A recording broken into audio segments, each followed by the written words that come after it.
Today on the Locked On Blues podcast, the St. Louis Blues made a trade sending Klim Kostin to the Edmonton Oilers for defenseman Dmitri Samurokov.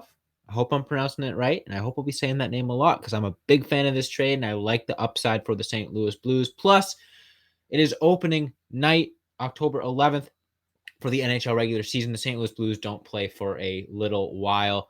They don't play for a couple of days, but that does mean the Blues announced their official opening night roster. So I'm going to be going through every single player on that roster and giving a quick blurb for my expectations of them for the regular season and beyond.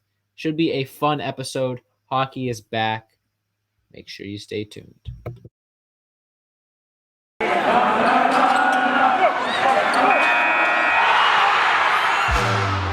Locked On Blues, your daily podcast on the St. Louis Blues.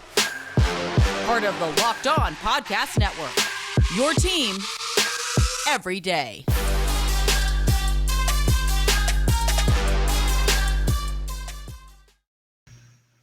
Ladies and gentlemen, welcome back to the Locked On Blues podcast, part of the Locked On Podcast Network, and your number one source for daily Blues content. I'm your host, as always, Josh Hyman. If you're on YouTube, you can see it right there. Follow me on Twitter at Josh Hyman NHL. If you've been here before, welcome back. Appreciate you coming back. Thanks for making Locked On Blues your first listen. If this is your first time tuning into the show, welcome. Got a ton of episodes in the bank. We do pretty much daily episodes here at Locked On Blues now that the regular season is rolling around. So, like I said, if this is your first time here, thanks for showing up. Hit that follow or subscribe button, whatever podcast platform you're listening to me on. And if you're on YouTube, hit that subscribe button as well. Getting close to 500 subscribers there. I've been saying that for a little bit, but wanted to do something special for that. Big guest or hour-long episode, something fun. But yeah, stay tuned for that. Lots of fun stuff in the works. But that being said, this is probably close to the busiest episode we've had in a long time on Locked On Blues because there's a lot of news to cover. So first segment, like I said, I'm going to be reacting to the trade that the St. Louis Blues made, trading Klim Kostin to the Edmonton Oilers for Dmitri Samurokov. Something like that. And then in the second and third segments, I'm just going to be going through the opening night roster for the St. Louis Blues and giving a quick blurb for each player and my expectations for them for the season. Should be fun. Should be a good way to see how much I know about the team. You guys can come back to this episode in a couple months and see if my predictions or my expectations were right or wrong. Should be fun. But before we get into that stuff, let's talk about the trade. So the writing's been on the wall here for a few weeks that the Klim Kostin era in St. Louis was over. Just recently, he got put on waivers, and I pretty much dedicated the whole first half of the episode saying that I didn't think Klim Kostin would ever play another game for the St. Louis Blues ever again, whether that meant he got claimed off of waivers or, just spent time in the AHL. I didn't anticipate a trade happening, but before we get into the trade, let's, go through the history of Klim Kostin, 31st overall pick by the St. Louis Blues. That pick was acquired in the Ryan Reeves trade. I remember everyone at the time was like, holy crap, we got this Klim Kostin guy for Ryan Reeves. What a steal. And, at the time it seemed like a steal. And at the end of the day, still a pretty good trade. You get a first round pick for a grinder like Ryan Reeves. We don't need to get into that though, obviously. It's a conversation for another day. But yeah, Klim Kostin always had a lot of hype, a lot of potential amongst myself and other Blues fans. I was always really excited to watch him grow and watch him play. And he never really turned into that player that we all hoped he would turn into. Definitely kind of just stalled a little bit in the AHL, and his opportunities with the St. Louis Blues didn't impress a whole lot either. Definitely felt like we could see more out of him. And it felt like he wasn't progressing much as a player. And I said coming into this season, this training camp and all that this would be a big proving ground for Klim Kostin. I think it was sort of his last shot with the St. Louis Blues. And it's hard to assess like what it might have taken for him to earn a roster spot just because the forward group is so deep. There's so many players there that even if he comes out and, puts up a couple hat tricks in preseason, does that really change a lot? I'm not sure. This might have always been in the works. They're just trying to find the best way to get rid of him on the team and stuff like that. But that being said, like I said, writing was on the wall for a couple of weeks with him. Just some of the comments by Craig Berube basically saying like, we want to see more out of him. He's not doing enough for us, blah, blah, blah, blah, blah. You really felt like it was do or die time for Klim Kostin, and he didn't impress a whole lot in preseason and training camp. He had a goal, but other than that, it definitely just seems like more of the same from him. And this led to him getting traded. It's funny enough that he was on waivers, and so was Dmitri Samurokov, was also on waivers around the same time. So it's interesting that both of the Oilers passed up on Kostin and the Blues passed up on Samurokov. But, here we are. They get swapped for each other. And it's kind of just, in my mind, a win-win trade for both teams. I'm going to get into that a little bit in this upcoming second segment. Before I get into the details of the trade, I want to tell you guys about our good friends over at Built Bar. Now, if you haven't tried Built Bar Puffs yet, you are depriving yourself of one of life's greatest joys. And guess what? There's a new flavor. Ready? It's delicious, indulgent cookie dough covered in chocolate. That's right. Built has done it again. Let me introduce you to your new favorite Built Bar flavor, or Built Puff flavor. Cookie dough chunk puffs have a light and chewy texture, real cookie dough chunks, and of course, they're covered in 100% real chocolate. You get all the joys of eating cookie dough without the hassle of making it. Plus, it's healthy for you. Cookie dough chunk puffs are only 160 calories, and they have a whopping 15 grams of protein in them. So run to Built.com right now. Snag yourself a box. Maybe get some for the family as well. It'll be a perfect treat. You can find a really good hiding place too. Hide them from your family. Whenever Built Bar sends me a package, I come downstairs and they're already half gone because my parents got the mail and they've eaten a bunch of them. So I got to start finding that hiding spot. Go to Built.com now. Use promo code LOCKED15. You'll get 15% off your order. That is promo code LOCKED15 for 15 or Locked On 15. Sorry. Use promo code Locked On 15. You'll get 15% off at Built.com. Be right back with the second half of today's episode. All right, so before we jump into the opening night roster, let's talk a little bit more about just the nitty-gritty of the trade. So who do the Oilers get? The Edmonton Oilers get a relatively young player in Klim Kostin, a former first-round pick in Klim Kostin, a guy that definitely needs a change of scenery and has an opportunity to prove himself with a new team. They don't nearly have as much forward depth as the St. Louis Blues. I know Klim Kostin is starting the season in the AHL, but I wouldn't be surprised to see him get some NHL minutes at some point. And on a team with as high-flying of an offense as the Edmonton Oilers, led by Connor McDavid and Leon Draisaitl, if the chips fall in the right direction, Klim Kostin could find himself a nice role there as maybe a third-line center, fourth-line center, or a wing. Who knows? He could even find himself on a line with Connor McDavid at some point. Just knowing how Edmonton works, they like to stick lesser skilled forwards with those guys sometimes just to get, almost hide a body out there. So I'll be rooting for him. No ill will. It's not. I'm not one of those bitter fans that wants all traded players to struggle. I hope Klim Kostin does well. I hope the change of scenery works for him. I hope he can carve out a nice NHL career in Edmonton and beyond. But let's talk about what the Blues got. So Dmitri Samurokov is his name, and I'm excited about it.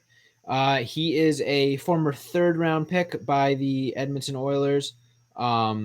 Hasn't played a whole lot of NHL time. In fact, he has only played one NHL game, and that was against the St. Louis Blues, where he played, I think, 2 shifts and was a -2. But yeah, drafted in 2017, like I said, third round, 84th overall. He is 23 years old, 6'3", 188 pounds. So he's a big, solid defenseman. Still pretty young, and he is a left-handed defenseman, which is great because the left side of the Blues defense is looking awfully thin right now with injuries to Perunovich and Scandella. They definitely just needed some bodies to fill in that spot. And Samurokov does exactly that. He's still young. He's still relatively unproven, so I don't foresee him, being a every night guy for the Blues, but I think he could work his way up to that point at some point. Maybe not this season, but, at some point in his career, I would not be surprised if he was a for a team in the NHL. Now, this is the final year of his contract. He's making $775,000. He will be an RFA, so if the Blues do want to bring him back after this year, they have every opportunity to. So it's really just a matter of what their defensive depth looks like this season and next season, what his role will be. But like I said, I think he has the potential to turn into an everyday player for the St. Louis Blues. But right now, I would foresee him in sort of that Nico Mikkola role of the past, where he maybe at some point he's even called up to the roster full time, but is that 7th or 8th defenseman that only gets in due to injuries or whatever. And Nico graduated beyond that, but at the beginning, that's sort of what his role was. And similar to Scott Perunovich, playing last year, I would see something similar out of Samurokov, like maybe late in the season there's an injury or there's a trade or whatever, and you need a guy to fill the role, I think Dmitri can be that guy. But in the meantime, it's just a matter of him, proving himself in the AHL, getting comfortable with the system, and just progressing a little bit more. What does he bring to the table, you might ask? And it's hard. There's not a whole lot of film on him, not a whole lot of scouting on him, but from what I've gathered, he is a solid kind of all-around defenseman, sort of a jack of all trades, master of none. His defense is stronger than his offense, but he does have the ability to produce offensively at times. And he's responsible in his own zone. He can be a little slow on his feet sometimes. Like there's that video that was going around of Jordan Kyrou just absolutely cooking him and embarrassing him. So maybe not the greatest skater, but high hockey IQ, good with his positioning, and overall just a solid player to have, on defense. He's not going to be out there playing 27 minutes a night, but he's a guy that can go out there and just know his role and do the right thing.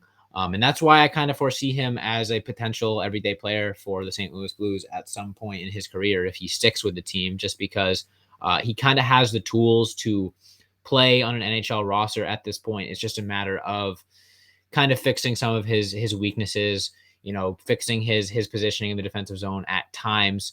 Can be a little sloppy, getting a little bit more comfortable in the offensive end, a little bit more comfortable moving the puck. But other than that, he's physical.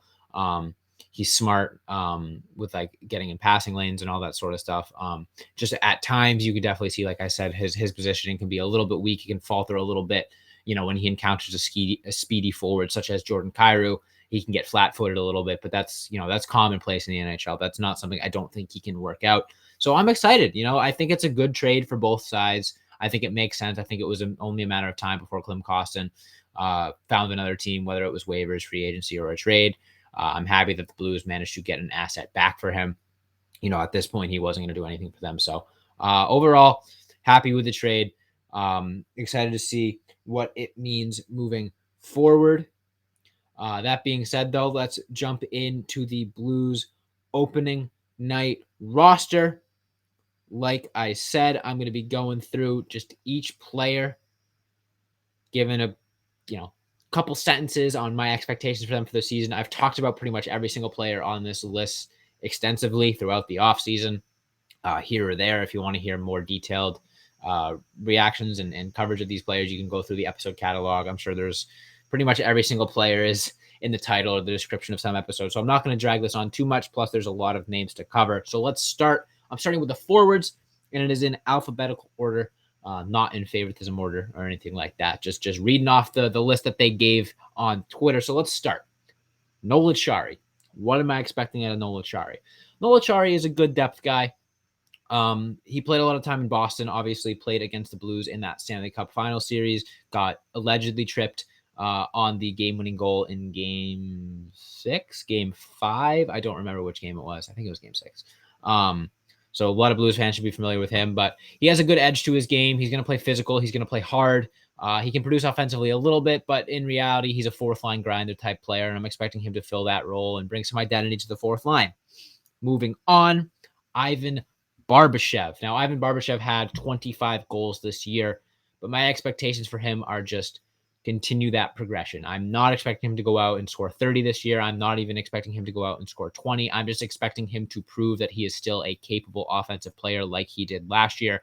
He's inevitably going to have a harder time because teams are going to look at the tape and say, okay, this Barbashev guy that used to kind of just be a grinder, two-way guy, he can score as well. So just because of that, he's going to have a little bit harder of a time producing offensively, expectedly. So I just expect him to not disappear. Once the playoffs came around, then got a little bit more intense. Ivan Barbashev didn't produce offensively, and he kind of disappeared entirely. I hope and expect him to have figured out that when he's not producing offensively, he can impact the game in other ways, and the Blues can still have success. All right, next up, Logan Brown. Progression. I expect progression out of him. He's a guy that surprised a lot of people, including myself last year, carving out a solid spot on the St. Louis Blues everyday roster. I expect him to try to do the same again once he recovers from his injury. He was a former top 12 pick, I believe, like 11th or 10th overall. So he's got the potential. He's got the size. He's got the frame. He's just got to put it all together. And if he has a solid season with the St. Louis Blues, I'm loving that. Pavel Buchnevich, more of the same.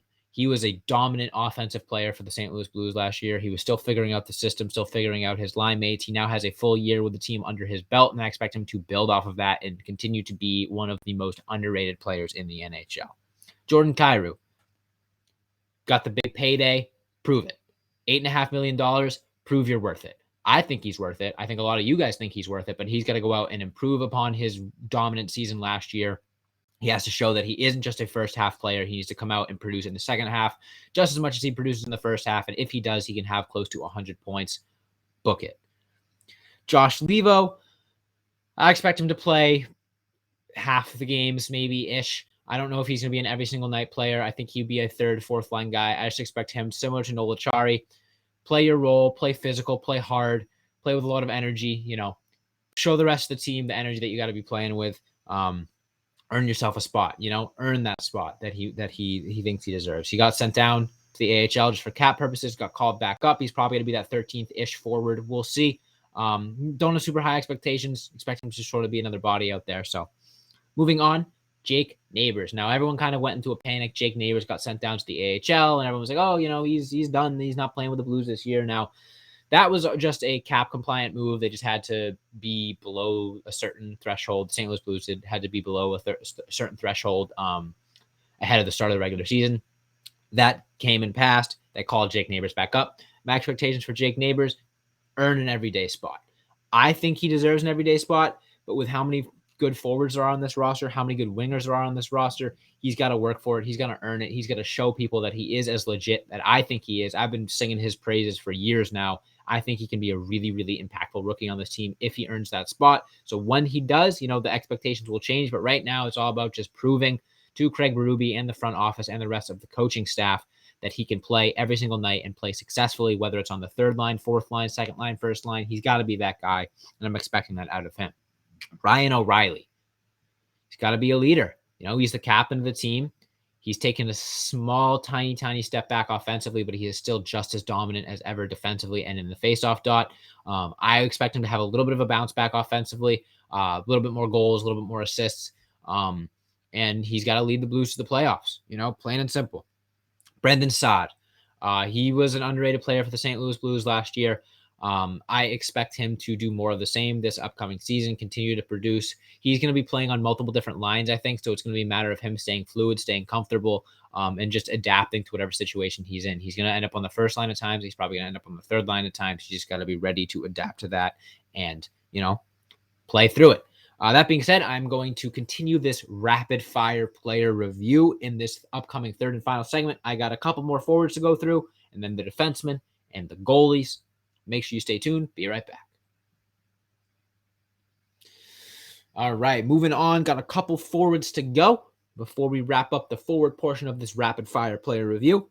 First guy is Braden Shen. Now, Braden Shen has not been fully healthy in a good chunk of time for the St. Louis Blues. He dealt with broken ribs and injuries left and right the last season or so, and it showed. It definitely seemed like he had taken a step back in all areas of his game, and that contract of his started looking a little questionable. But then all that news about his injuries came out, and you're like, okay, it's a little understandable. So he is supposedly fully healthy heading into the regular season this year, and I expect that to show. I expect a resurgence from Braden Shen.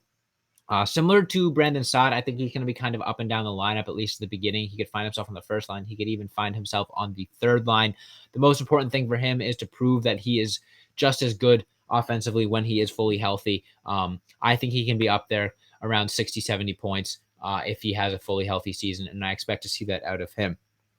Next up, Vladimir Tarasenko. 40 goals. That's my expectation. He's in a contract year. He's hopefully fully healthy. He's at a full offseason to train. He's going to be up there on the first line most of the time. He's one of the few forwards that I think is going to be getting consistent first, second line ice time throughout the entire season, as well as power play time. He was on pace for 40 goals last year if he played a full season. And if he continues that pace and plays a little bit better, like I think he will because of that contract year, I think 40 goals is in his sights. Whew, I'm running out of breath. This is a fun segment. Robert Thomas. What more can you say? Same things as Jordan Kyrou. He got the big payday. He's got to show that he's worth it. He's got to show that he can be, and this is going to sound like a hot take, but he's got to show that he could be the next captain of the St. Louis Blues. Whether that's through his leadership, his play on the ice, all of the above. The Blues are entrusting him as their center of the future, as their franchise player of the future, along with Jordan Kyrou. I think they're a little bit higher on Robert Thomas than they are on Jordan Kyrou. Not that there's anything against Kyrou. I just think Thomas is a slightly more proven. And because of that, I expect him to go out there and really make a name for himself this season. I expect him to turn heads. I hope for an all-star appearance for him. And, with that, potential first-line minutes by the end of the season. Two guys I'm just going to lump into one, Alexi Torpchenko and Nathan Walker. Similar to Josh Levo, just prove you deserve a spot. Torpchenko's a little bit younger. I think he could be potentially an everyday guy for the Blues moving forward. He's a guy that I'm pretty excited about. Big body, physical, can play hard, can play well, can produce offensively. If he can prove that he is deserving of a lineup spot, matchup based or every single night, I think that's a win for him. Same thing with Nathan Walker. He's not going to be playing every single night, but he's going to go out there based on matchups, based on injuries. He's going to get his. Just continue to be that pest, that workhorse, play well. I love Nathan Walker, super high on him. So that is the forward group for the St. Louis Blues. I hope you could follow that. I know it was fast paced. I know I was blazing through it. I even ran out of breath talking real fast, trying to fit it into the 20-25 minute episode window, but good stuff there.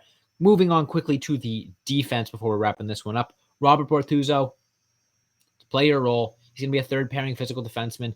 He's one of the most consistent defensemen that the St. Louis Blues have. You know what you're getting out of him. He's not going to be a first pairing defenseman. He's not going to go out there and shut down top lines of the opposing teams, but he's going to play physical. He's going to, play his minutes well. He's going to kill penalties. It's what you need. He's a utility guy. He's a Swiss Army knife. You need that, and he needs to be that this year. And also, side note, I want to see a Robert Bortuzzo goal so bad. The bench goes crazy. Bortuzzo goes crazy. He's got the best celebrations. I'm praying for it. I'm praying for a Robert Bortuzzo goal. Multiple, even. Justin Falk, he's got to be the best defenseman for the St. Louis Blues, at least to start the year. He was really, really good for them last year. He's got to do the same this year. It's going to be sort of a defense by committee with that top four, but as of right now, unless Colton Parayko steps up, which I'll get to in a few names, Justin Falk's got to be the guy. He's got to be the closest thing to a number one defenseman the Blues have, at least initially, if they want a chance to win the Stanley Cup. And I expect that out of him. He's a real good player. He can do it offensively. He can do it defensively. He looks really, really good when he's got a consistent pairing. I believe he'll be with Torrey Krug, and he looked really, really good with Torrey Krug last year. Torrey Krug, moving on. Points. An offensive defenseman could do wonders for the St. Louis Blues this year if Torrey Krug was able to put up a lot of points and stay healthy. He had a little bit of a hard time staying healthy last season. He was out for most of the playoffs. But he's a great power play quarterback, especially with Scott Perunovich going down. He is going to be the heart and soul of the Blues power play. And if he can, get those pucks on net, set up players for deflections, make good passes, puts up a big number of points this year, the Blues offense is going to have a ton of success. Nick Leddy. Prove the contract is worth it. A lot of people, including myself, are very skeptical of not locking Nick Leddy up for 4 years. It really feels like a redundant move, like you could have done better. He's going to go out there and prove it. He's got to be steady Leddy. That's going to be my nickname for him. I'm making that happen. Steady Leddy. You know what you're getting out of him most nights. He's a spectacular puck mover. He can hold his own defensively. He sometimes can struggle if he's out there against some top-end talent, but at the other hand, he looked really, really good at times against Nathan MacKinnon in the Avalanche series. So he just got to stay consistent. Put up some points as well, and prove that he belongs in the top four of a Stanley Cup contending NHL team. Not saying the Blues are a Stanley Cup contending NHL team, but if Nick Leddy can do that, can prove that he can be a top four defender for a Stanley Cup contending team, that'll help the Blues get to that point. Nico Mikkola, prove that you can be an everyday defenseman.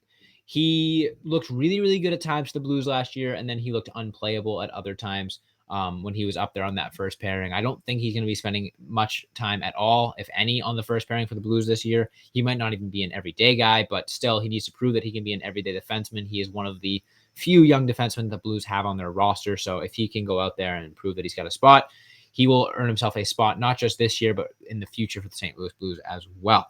Now here's a big one. Colton Parayko. Now I said that Justin Falk needs to be the number one defenseman. But what could bring the Blues a lot of success, and this is obviously a huge hypothetical, if Colton Parayko even gets to 75-80% of what he was in that Stanley Cup run alongside Jay Bouwmeester. There were talks of Colton Parayko winning Conn Smythe during that run, of him being the best player for the Blues in the playoffs. And that was legitimate. He looked dominant out there. He looked like the future of the franchise on the defensive end, and he just really hasn't matched that total yet. He's still been a good defenseman, but he hasn't gotten quite up to that level. And if he is able to do that, even a little bit of that this season, the Blues defense goes from just above average to really, really scary. Now, that is all the defensemen. Oh, besides Cale Rosen. Cale Rosen, similar to what I've said about other defensemen, prove you can play, earn yourself a roster spot, fight hard. Moving on to the goalies, I'm not going to spend a lot of time on it because I've spent a ton of time talking about Jordan Binnington and Thomas Greiss in this offseason on these episodes. But Jordan Binnington, prove you can be a starter on an NHL level. He's going to be getting more starts than he's ever had. The playoff chances hinge on Jordan Binnington. If he is good, the Blues make the playoffs. If he struggles, the Blues don't. I don't think he's going to struggle enough for the Blues to miss the playoffs. I just don't think that's in the cards for the Blues this year, but it could happen, and that's scary. It's a lot of pressure on Jordan Binnington, and he's got to step up to the plate, accept the task. I think he can do it. Thomas Greiss, just be a solid backup. That's all you can really ask out of him. Win more starts than he loses. Give the team a chance to win. That's really all you can ask for a backup goalie like Thomas Greiss. That being said, that is all the time I have for you guys on today's episode. I hope you enjoyed it. A little bit out of the ordinary. I kind of just spent the last 20 minutes of the episode, 15 minutes of the episode, just rambling about every single player on the roster. If that's something that you guys enjoyed, let me know. If it's something that was kind of annoying to listen to, let me know. Trying something new.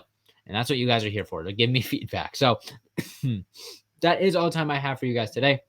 Make sure you hit that follow or subscribe button, whatever podcast platform you're listening to me on. Also, subscribe to the channel on YouTube at Locked On Blues. Getting close to 500, like I said.